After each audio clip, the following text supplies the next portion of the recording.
27. An integrated development plan for Dominica. A tier structured development plan.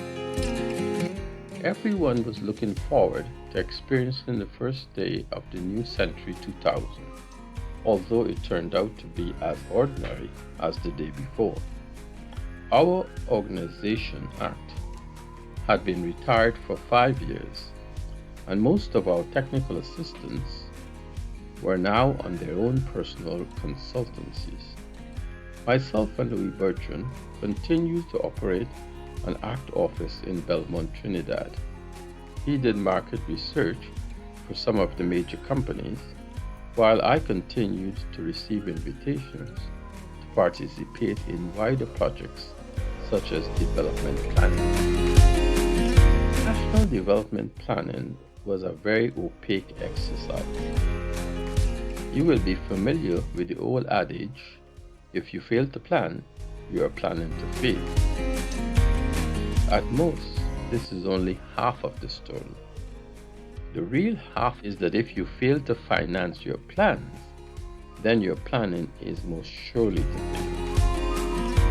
I was attracted to national development plans mostly by persons and institutions who had the means of financing such plans. They just wanted feasible ideas.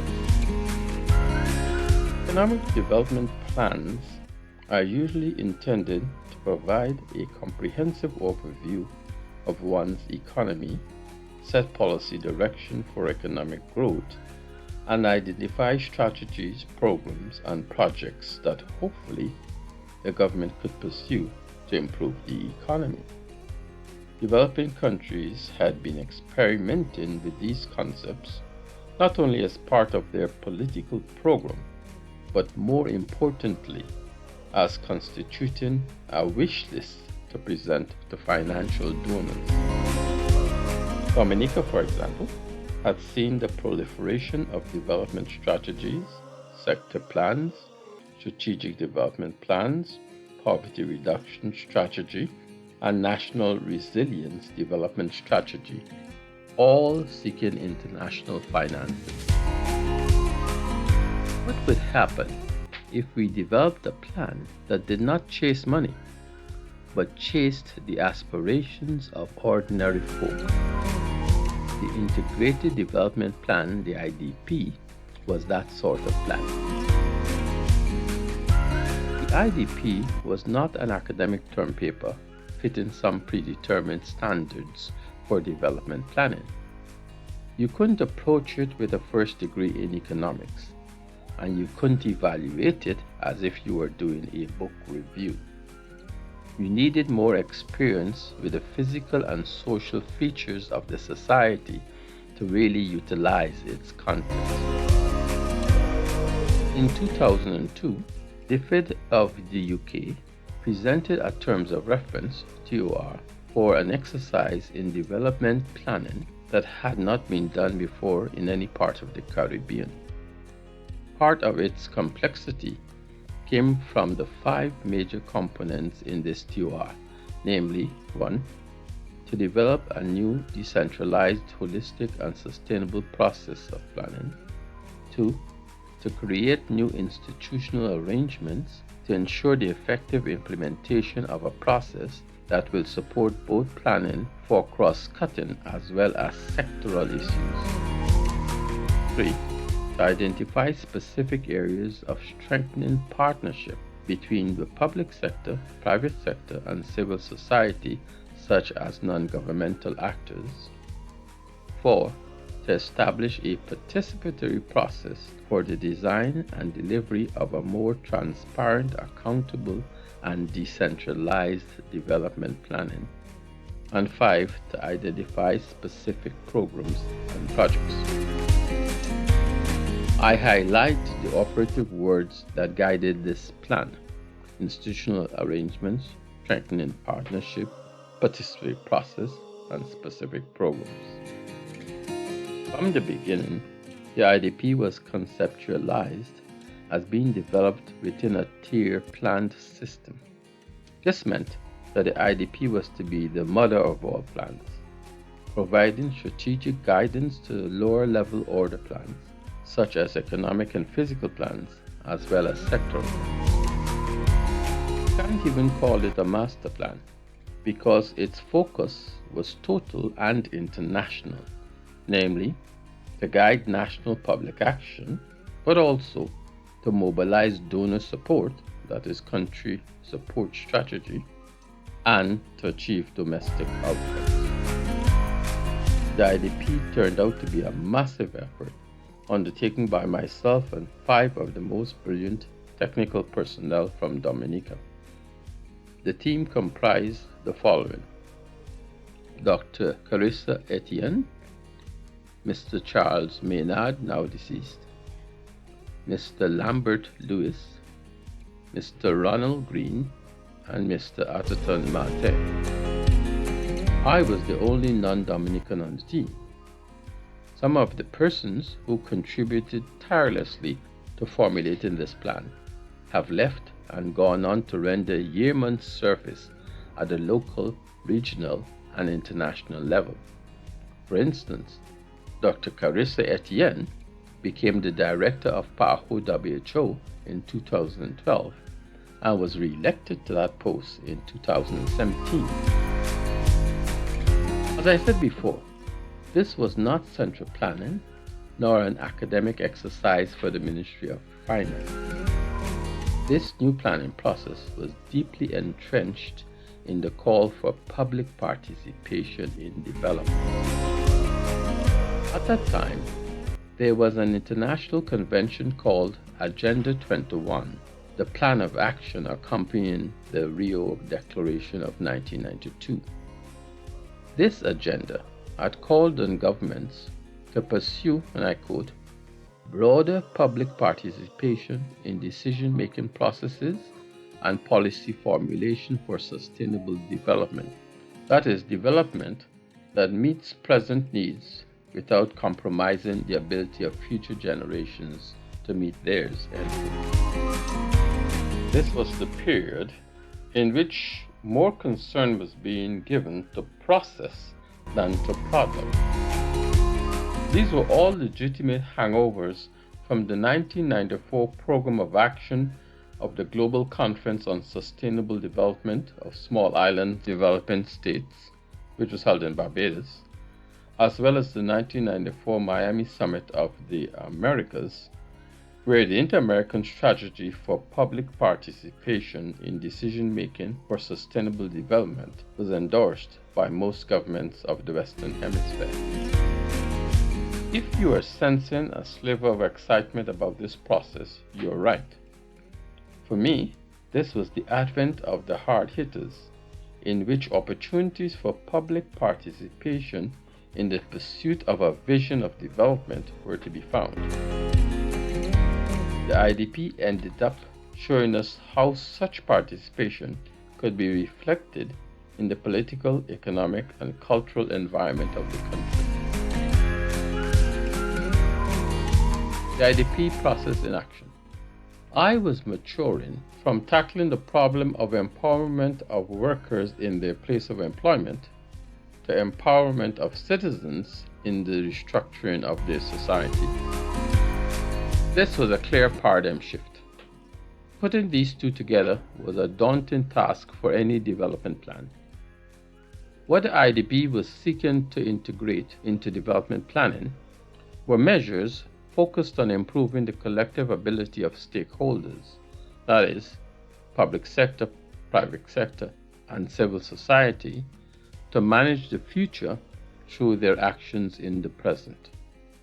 In phase 1 of the process, the team conducted 15 sensitization exercises involving about 600 persons from the public sector, private sector, and civil society. We held extensive consultations with a wide range of stakeholders, including community, youth, private sector, public servants, and civil society leaders. Gender participation in the sensitization meetings indicated that 39% of the attendees were female. We held 25 public meetings in which all team members were present to listen to the wishes, interpretations, and expectations of the public. There were zonal meetings held in La Plaine, Collyho, Marigot, Grand Bay, Portsmouth, and Roseau. To keep us on track and for relevancy, the team also organized 4 reference groups for consultations and 5 sectoral workshops for local dialogue. This is what the practical side of a plan that chases public aspirations looks like. The strategic guidance of the IDP was to look beyond the arithmetic of revenue and cash flows and to build institutional capacity to achieve balanced economic growth. This was reflected in the core of the IDP's stabilization measures, which were set in the broader framework of giving credibility and sustainability to the public sector balance sheet. The IDP fiscal stabilization measures included the following: emergency budget support, improving government's cash flow management, building capacity to sustain fiscal management, building transparency in managing public expenditures, mobilizing investment resources, and developing a medium-term debt management strategy. Framework for dynamic planning. The IDP built the stage for Dominica's planning regime to become dynamic and to be based on inputs from across the country. It offered enormous opportunities to infuse process efficiency and business insights into national goals. The IDP's proposals for an economic recovery strategy in Dominica focused on 3 dynamic growth movements. Here is how they were expected to flow. 1. The dynamic movement of increasing export earnings would come from targeted opportunities for the profitable use of investment funds, generating capital formation expenditures, employment, and economic growth. 2. The dynamic movement expected from investment in wellness, that's health, and in human resource capability, that's education, was designed to promote an increase in the entrepreneurs and service providers, leading to an increase in income from services both locally and exported. 3.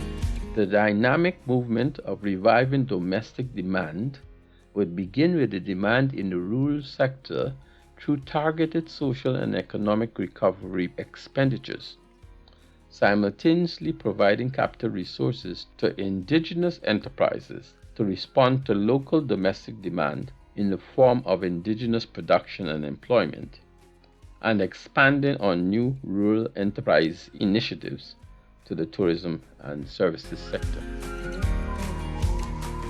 To mobilize investment decisions on the basis of a well-integrated dynamic planning and forecasting system, we intended to assist investors, both local and foreign, to align their operations with expressed wishes in the sector. This was also expected to enable management to engage in aggressive, creative activity, to develop intelligent contingency plans, and to adjust resource allocations to meet changing business conditions. What was most telling about this was the fact that the technology was already on the horizon to enhance timeliness, increase information reliability, and encourage participation by key persons throughout the country. The IDP proposes 7 social institutions to implement a transition to sustained growth. These included a social investment fund, local area concept plans, multiple enterprise zones, a commission for agriculture, co-management in the national parks, poverty location maps, and local development committees. I ended up writing 32 discussion papers extracted from the IDP to help citizens and officials to broaden their understanding on such subjects as governance and empowerment, vulnerability, indicators of social and economic conditions, etc. So, did anything happen with this immense body of knowledge? The funding we received was intended only to produce the body of knowledge.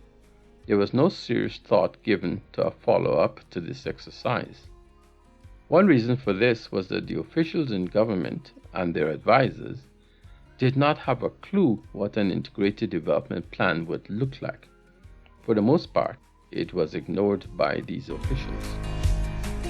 An example of this was an editorial in the Dominica Chronicle of August 25, 2002, in which a senior civil servant was reported to have complained that what we wanted was a brand new airport, but the consultants gave us a beautiful bridge, implying that the plan had missed its mark. We even had a comment that the IDP did not tell us what to do with the Creole Music Festival. For this IDP to play its role as an overarching plan for development in the country, I would venture to suggest some of the conditions that would have had to be institutionalized. These were aligning strategic and operation plans, maintaining engagement at both the top and the bottom, building driver-based models into plans to ensure consistency across functions and to equalize performance among sectors, driving collaboration between functions, continuous and rolling forecasts, managing the content that you can act on and reducing what you can, keeping stakeholders engaged through reliability, and building best practices templates. What the IDP could have provided. There was a document called Economic Stabilization Program for Dominica, which was prepared in March 2002, at the same time that we were compiling the Integrated Development Plan. This document was authored by the Ministry of Finance and Planning, the Eastern Caribbean Central Bank, and the Caribbean Development Bank. Forget the ECCB and the CDB labels. This was a document essentially written by the ministry in Dominica. The IDP team sought access to the document so as to offer an opinion from the point of view of the IDP before it is presented to the donor meeting of April 26, 2002. The donors meeting was expected to be guided by this very document. We failed to convince the powers that be of the validity of our intentions. I sat through 90 minutes of this donors meeting, and not one of the 29 donors ever talked about this document or even referred to a single page in it. They all had the document, but repeated one message over and over again. We are tired of giving money to Dominica, and then a few years later you return for more assistance. That was an indirect reference to the fact that the document had repeated messages they had already heard. At the beginning of the donors meeting, the IMF representative declared that Dominica could qualify under the Poverty Reduction Strategy Fund to gain access to concessionary funds at 1%. What the government had to do this was to prepare a Poverty Reduction Strategy paper, PRSP. The British High Commissioner, the EU representative, and the IMF all hinted that the government should use parts of the IDP to present its PRSP. That was in April 2002. 17 months later, Dominica was still on a standby agreement for a measly $4.3 million, while its debt servicing requirement was as high as 30 million US dollars. Finally, the IMF came in and wrote the document for them so that the government could access the loans. The IDP did succeed in a very strategic way. In 2004, I designed a program that listed all of the discussion papers I had written, which had emanated from the contents of the IDP. Continuously, Athi would mention that new consultants were arriving in Dominica and being directed to his residence in his little hotel resort up in Mont Anglais. He would not only listen to their concerns, but was able to inform them that the IDP had dealt with that issue, and due to my little program, was able to retrieve the specific document of relevance. The most common response to him was, "But you guys have already done my assignment."